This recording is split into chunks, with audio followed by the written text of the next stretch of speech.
Hello everyone. Today we will learn what is serialization and deserialization in the API testing. First of all, we will talk about the serialization, then we will talk about the deserialization, and then we will talk then what is serialization and deserialization in API testing terms. Okay. So if I talk about the serialization, so suppose you have a one folder, okay, and then you are trying to send that folder to some other person. Then earlier what you do, you just convert that folder to first of all to a zip file, and then you mail that zip file to some other person, right? So the process of converting an entire folder to a single zip file, okay, we can say this part as a serialization, because the serialization definition defines that the process of writing or saving a state of object to a single file is called as serialization.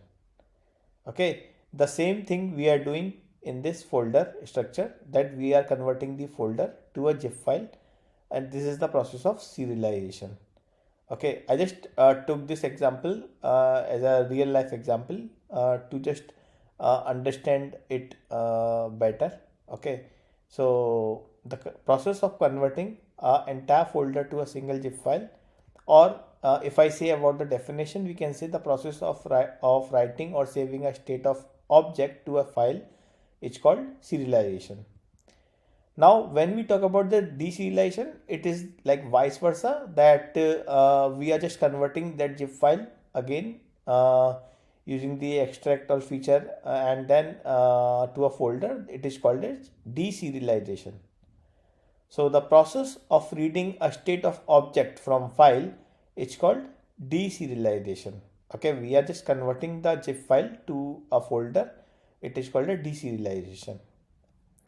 Now, when we talk about in the terms of API testing terms, okay, in the API testing terms, we are converting the pojo class or a pojo object. This is a class employee, and this is the ID, name, and email address. Okay, we are converting this object to a JSON request payload. It is called a serialization. And suppose we got this thing in the response. Okay, suppose we got this thing in the response payload. Then when we convert this back to a pojo object, it is called deserialization. We will talk further about in my next video that what is pojo object and how we can serialize and deserialize the JSON object to a object, or object to JSON class, or sorry, object to a JSON. We will discuss further in our next videos, but for today we will just understand that the process of converting an object to a single file, to a single JSON file, it is called serialization in the API testing terms, and the process of converting a JSON file to a single object, okay, or to an object, it is called a deserialization. Okay, so that's all about for today. If you like this video, please like and subscribe to my channel to make YouTube Baba happy. Thank you.